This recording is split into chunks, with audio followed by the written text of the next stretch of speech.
নমস্কাৰ বন্ধু বান্ধৱীসকল, আপোনালোকক মোৰ চেনেল শ্ৰী বৰ্ষামাত স্বাগতম জনাইছোঁ। পোনপ্ৰথমে আপোনালোক আটাইকে মোৰ ফালৰ পৰা দুৰ্গা পূজাৰ বহুত শুভেচ্ছা থাকিল। আজিৰ অধ্যায়ত আমি দুৰ্গা মাৰ 9টা ৰূপ, যাৰ আমি 9 দিন পূজা কৰোঁ, তাৰ পিছত লুকাই থকা বিশেষ জ্ঞানৰ বিষয়ে আলোচনা কৰিম আৰু লগতে জানিবলৈ চেষ্টা কৰিম দুৰ্গা মাৰ 9টা অৱতাৰত আমাৰ মানৱ জীৱনৰ কি গুৰ ৰহস্য লুকাই আছে। বন্ধুসকল, শাক্ত সম্প্ৰদায়ত মা দুৰ্গাক ব্ৰহ্মা নিৰাকাৰ ৰূপৰ সগুণ স্বৰূপত পূজা কৰে। পৃথিৱীৰ ভিতৰত চাগে এয়া একমাত্ৰ এনেকুৱা সম্প্ৰদায় য'ত ব্ৰহ্মাণ্ডৰ উৎপত্তিৰ পিছত যিটো শক্তি তাক নাৰী ৰূপত দেখা পায়। দুৰ্গা মাক উপাসনা কৰাৰ ইতিহাসটো বহুত প্ৰাচীন। মা কেৱল পুৰাণ আগম গ্ৰন্থত নাকি ইতিহাস গ্ৰন্থ ৰামায়ণ মহাভাৰততেই কেৱল দুৰ্গা মাৰ উল্লেখ আছে এনেকুৱা নহয়। দুৰ্গা মাৰ উল্লেখ ঋগ্বেদ, অথৰ্ববেদ, তৈত্ৰীয় অৰণ্যকা, দেৱী উপনিষদো তেওঁৰ উল্লেখ পোৱা যায়। তেতিয়াহ'লে বন্ধুসকল, বেছি পলম নকৰি ভিডিঅ'টো আৰম্ভ কৰোঁ আৰু আমি জানিবলৈ চেষ্টা কৰোঁ। বন্ধুসকল, সনাতন ধৰ্মত যেতিয়া অৱতাৰৰ কথা আলোচনা কৰা যায়, তেতিয়া যেনেকৈ বিষ্ণু ভগৱানৰ 10ম অৱতাৰ প্ৰসিদ্ধ, ঠিক তেনেদৰে দুৰ্গা মাৰ 9ম অৱতাৰ প্ৰসিদ্ধ, য'ত বিষ্ণু ভগৱানৰ 10ম অৱতাৰে সম্পূৰ্ণ মানৱ জাতিটোৰ এভলিউশ্যনক বুজায়। ফৰ এক্সাম্পল, যেনেকৈ তেওঁৰ প্ৰথম অৱতাৰ মৎস্যৰূপ, ইয়াক বুজাইছে যে কেনেদৰে সাগৰৰ পৰা জীৱনৰ সৃষ্টি হৈছে। ইয়াৰ পিছত কুৰ্ম অৱতাৰ, ঠিক কেনেদৰে সমুদ্ৰৰ পৰা স্থললৈ জীৱন আহিল।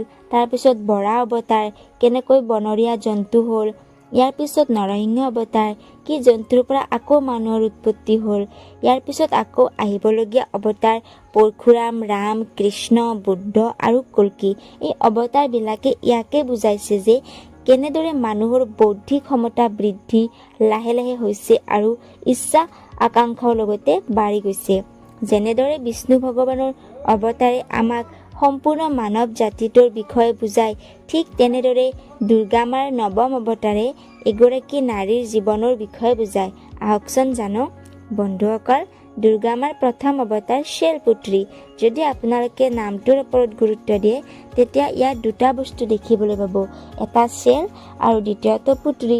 শৈলৰ অৰ্থ পৰ্বত আৰু পুত্ৰীৰ অৰ্থ জেক, অৰ্থাৎ শৈলপুত্ৰীৰ অৰ্থ the daughter of the mountain, মানে পৰ্বতৰ জেক। আৰু এই যিটো ৰূপ মাৰ, এইটো সকলোতকৈ প্ৰাৰম্ভিক ৰূপ, অৰ্থাৎ আমি এই অৱতাৰৰ তুলনা এটা পানী কেঁচুৱাৰ লগত কৰিব পাৰোঁ। যেতিয়া শিশু এটাই জন্ম লয়, তাক পোনপ্ৰথম নিজৰ নামেৰে জনা নাযায়, হয়তো মাক বা দেউতাকৰ নামেৰেহে জনা যায়।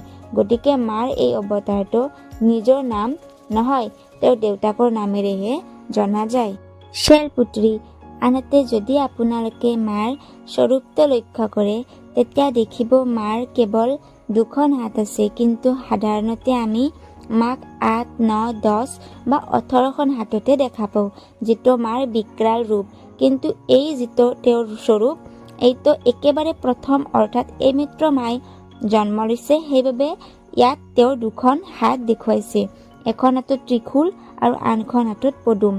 ত্ৰিশূল ধ্বংস অৰ্থাৎ অসুৰৰ নাশৰ প্ৰতীক আৰু পদুম হৈছে শান্তিৰ প্ৰতীক। যেনেকৈ ল'ৰা ছোৱালীৰ তাতো আমি লক্ষণ গুণ দেখিলেই বুজিব পাৰোঁ যে সি ডাঙৰ হৈ কি হ'ব, ঠিক তেনেদৰে দুৰ্গা মাৰ তাতো এয়ে বুজাইছে যে য'ত তেওঁ অসুৰৰ নাশ কৰিব পাৰে, ত্ৰিশূল উঠাব পাৰে, অস্ত্ৰ উঠাব পাৰে, ঠিক তেনেদৰে পদুম ফুলে এইটোকো বুজায় যে মাই শান্তি, আনন্দ আৰু ধৰ্ম স্থাপন কৰিব। এয়া তেওঁৰ লক্ষণ গুণ। বন্ধুসকল, দুৰ্গা মাৰ দ্বিতীয় অৱতাৰ ব্ৰহ্মচাৰিণী। আপোনালোকে এই অৱতাৰটোৰ তুলনা এটা বিদ্যালয়ত যোৱা শিশুৰ লগত কৰিব পাৰে। শিশু জন্ম হৈ গ'ল, শৈলপুত্ৰী। এতিয়া তেওঁ বিদ্যালয়ত যাব, কাৰণ এতিয়া তেওঁৰ শিক্ষা গ্ৰহণৰ সময়। সেয়েহে এতিয়া উচিত নিয়ম পালন কৰি ব্ৰহ্মচাৰ্যৰ অভ্যাস কৰি বিদ্যালয়লৈ যাব। সেয়েহে তেওঁ এই অৱতাৰটোক ব্ৰহ্মচাৰিণী বুলি জনাজাত। যদি আপোনালোকে প্ৰাচীন ভাৰতৰ ফালে লক্ষ্য কৰে, গম পাব যে এজন বালক বালিকাৰ প্ৰথম 25 বছৰ বিদ্যালয় বা গুৰুকুলত পঢ়ে, তেতিয়া ব্ৰহ্মচাৰ্যৰ পালন কৰিব লাগে। যদি আপোনালোকে স্বৰূপটোৰ বিষয়ে জানিব বিচাৰিছে, সেয়া হ'ল মা বগা বস্ত্ৰ ধাৰণ কৰি আছে। বগা বস্ত্ৰ ইয়াকে বুজায় যে এইখিনি বয়সত আমি যিমান পাৰোঁ ভৌতিক বস্তুবিলাকৰ পৰা নিজক দূৰত ৰাখি আধ্যাত্মিকতাত অৰ্থাৎ জ্ঞান অৰ্জন তপস্যাতে নিজক লীন ৰাখিব লাগে। মায়ে দুখন হাত অৰ্থাৎ এখনত কমণ্ডল আৰু আনখনত মালা ধাৰণ কৰি আছে, যিয়ে তেওঁৰ তপস্যাক বুজায়। অৰ্থাৎ এই স্বৰূপটো ত্যাগ আৰু তপস্যাৰ স্বৰূপ। সেয়েহে নিজৰ জীৱনটো উৎকৃষ্ট কৰাৰ বাবে প্ৰথম 25 বছৰ অপাৰ কষ্ট, সাংসাৰিক ভোগ বিলাসতাৰ পৰা যিমান পৰা যায় সিমান নিজক দূৰত ৰাখিব লাগে। আৰু এনেকুৱা প্ৰত্যেক বিদ্যাৰ্থীয়ে কৰিব লাগে যে জীৱনত সঁচাকৈয়ে সফল হ'ব বিচাৰে। বন্ধুসকল, দুৰ্গা মাৰ তৃতীয় অৱতাৰ চন্দ্ৰঘণ্টা, আৰু এইটো মাৰ সকলোতকৈ সম্পন্নবান স্বৰূপ, য'ত আপোনালোকে দেখিছিল যে চেলপুত্ৰীত মাৰ দুখন, ব্ৰহ্মচাৰণীতো দুখন হাত আছিল, কিন্তু ইয়াত মাৰ 10খন হাত আছে, য'ত কেইখনমানত অস্ত্ৰ শস্ত্ৰ আৰু আন কেইখনমানত কমণ্ডল আৰু পানীৰ কলহ আছে। ইয়াত মা ভক্তি আৰু শক্তিৰে পৰিপূৰ্ণ। মাৰ এই যিটো স্বৰূপ, যেনেদৰে বিদ্যালয় বা গুৰুকুলত পঢ়া ল'ৰা ছোৱালীবিলাকে পঢ়া শুনা কৰি লয়, তেতিয়া তেওঁলোকৰ ওচৰত বহুত স্কিলছ আহে। এতিয়া তেওঁলোকে নিজৰ জীৱনটো তৈয়াৰ হৈ গৈছে, যিকোনো অপৰচুনিটিক এচিভ কৰাৰ বাবে, যিকোনো পৰিস্থিতিৰ বাবে নিজক থিয় কৰাব পৰাকৈ। গতিকে মাৰ এই স্বৰূপটো সেইজন বিদ্যাৰ্থীৰ বাবে যিয়ে নিজৰ পঢ়া শুনা কমপ্লিট কৰি লৈছে। মায়ে ব্ৰহ্মচাৰিণী ৰূপত তপস্যা কৰিছিল আৰু বহুত ত্যাগ কৰিছিল, যাৰ ফলস্বৰূপে মায়ে এনেকুৱা ধৰণৰ বহুত জ্ঞান প্ৰাপ্ত কৰিছে। আমি যদি লক্ষ্য কৰোঁ, মাৰ কপালত তৃতীয় চকু খোলা গৈছে। এয়া ইয়াৰ প্ৰতীক যে মা এতিয়া যিকোনো সংঘৰ্ষৰ বাবে সাজু হৈছে, আৰু শত্ৰু আহে যদি তেওঁ শত্ৰুক দমন কৰিব, আনহাতে প্ৰয়োজন হ'লে ধৰ্ম স্থাপনা কৰিব।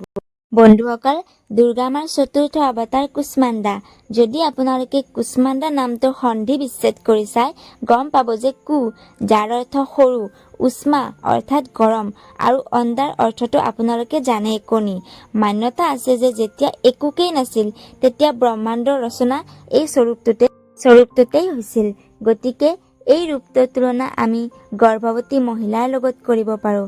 যেনেকৈ মায়ে ব্ৰহ্মাণ্ডৰ ৰচনা কৰিছে, ঠিক তেনেদৰে এগৰাকী গৰ্ভৱতী মহিলাও এটা নতুন জীৱনৰ ৰচনা কৰে। আপোনালোকে লক্ষ্য কৰিলে দেখা পাব যে মায়ে এই স্বৰূপটোত হাতত কলহ লৈ আছে। এই কলহটোত মৌ আৰু অমৃত আছে। প্ৰাচীন কালত মানুহে কলহক গৰ্ভৰ প্ৰতীক হিচাপে মানিছিল। বন্ধুসকল, মাৰ পঞ্চম অৱতাৰটো হৈছে স্কন্দমাতা, যাক আমি নৱৰাত্ৰিৰ পঞ্চম দিনা পূজা কৰোঁ। এতিয়া মা চেলপুত্ৰী এগৰাকী মাতৃ হ'ল, সেয়েহে তেওঁৰ নাম স্কন্দ অৰ্থাৎ কাৰ্তিক দেৱ। মাতা মানে মাক। আমি দেখিলে গম পাওঁ যে এই স্বৰূপটোত মা অত্যন্ত মমতাময়ী, পুত্ৰৰ প্ৰাপ্তৰ বাৎসল্যতাত ডুব গৈ আছে, যাৰ বাবে তেওঁৰ হাতত কোনো অস্ত্ৰ নাই। এতিয়া তেওঁৰ মনোযোগ কেৱল নিজৰ সন্তানটোৰ ওপৰতে। যেনেদৰে এগৰাকী মাতৃ মমতাৰে পূৰ্ণ হৈ কেৱল নিজৰ শিশুটোতে গুৰুত্ব দিয়ে, সেয়েহে মাই এই স্বৰূপটো মাতৃত্বৰ স্বৰূপ, যাক গডেছ অফ মাদাৰহুড বুলিও কোৱা হয়। বন্ধুসকল, মাৰ ষষ্ঠ অৱতাৰ মা কাত্যায়নী অৱতাৰ। এই স্বৰূপটোৰ দ্বাৰাই মাই মহিষাসুৰৰ বধ কৰিছে। কেতিয়াবা কেতিয়াবা এই অৱতাৰটোৰ শক্তিৰ প্ৰদৰ্শন কৰাৰ বাবে 18খন হাতো দেখুৱায়। মাৰ এই স্বৰূপতে যিকোনো এগৰাকী নাৰী মাক হোৱাৰ পিছত বহুত শক্তিশালী হয়, যাক ইয়াক গডেছ অফ পাৱাৰ বুলিও কোৱা হয়। বন্ধুসকল, দুৰ্গা মাৰ সপ্তম অৱতাৰ কালৰাত্ৰি, যাক আমি কালী বুলিও কওঁ।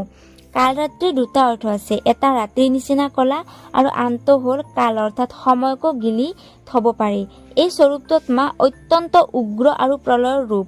এই ৰূপটোতে মায়ে ধৈৰ্য হেৰুৱাই পেলায়, সেয়েহে তেওঁ এই ৰূপটোতে ৰক্তবীজক বধ কৰিছিল। আনহাতে তেওঁৰ খং ইমানেই বাঢ়িছিল যে স্বয়ং শিৱ ভগৱান আহিছিল তেওঁৰ খং কমাবৰ বাবে। গতিকে মাৰ উগ্ৰ ৰূপে এইদৰে বুজায় যে যেনেদৰে এগৰাকী নাৰীয়ে মমতাৰে এটা নতুন জীৱন ব্ৰহ্মাণ্ড ৰচনা কৰিব পাৰে, এটা শিশু জন্ম দিব পাৰে, ঠিক সময় আহিলে ধৰ্ম ৰক্ষা কৰাৰ বাবে ৰুদ্ৰ ৰূপ ধাৰণ কৰি জীৱনৰ নাশ কৰিব পাৰে। বন্ধুসকল, আপোনালোকে গম পায়ে চাগে, ষষ্ঠী সপ্তমীৰ পিছত মাৰ পূজা অৰ্চনা বহুত তীব্ৰ গতিত হয়।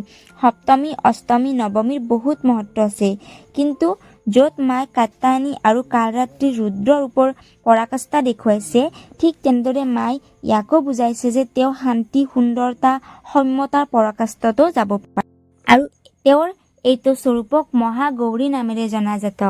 এয়া তেওঁৰ অষ্টম অৱতাৰ। এই স্বৰূপত মায়ে নিজৰ স্বামী শিৱ বাবা আৰু সন্তানৰ লগত মহাগৌৰী স্বৰূপ মাৰ অত্যন্ত প্ৰেমময়ী স্বৰূপ। যেনেদৰে এগৰাকী নাৰীকেও নিজৰ গিৰিয়েক, সন্তান আৰু পৰিয়ালৰ লগত মৰম আৰু দায়িত্বৰে নিজৰ কৰ্তব্য পালন কৰে। এতিয়া আমি অন্তিম স্বৰূপটোৰ বিষয়ে আলোচনা কৰিম। বন্ধুসকল, মা নৱম ৰূপ সিদ্ধিদাত্ৰী।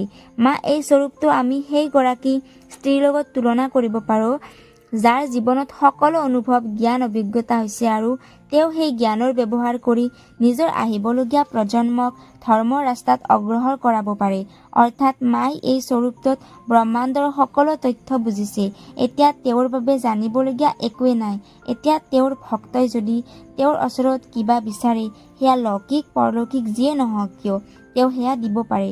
যেনেদৰে এগৰাকী আধ্যাত্মিক ভৌতিক জ্ঞান থকা নাৰীয়ে নিজৰ শিক্ষা, জ্ঞান আৰু অভিজ্ঞতাৰ দ্বাৰা নিজৰ সন্তানৰ লগতে নতুন প্ৰজন্মক উচিত পথ দেখুৱাই দি মনুষ্য জীৱনৰ মহত্ব বুজাব পাৰে।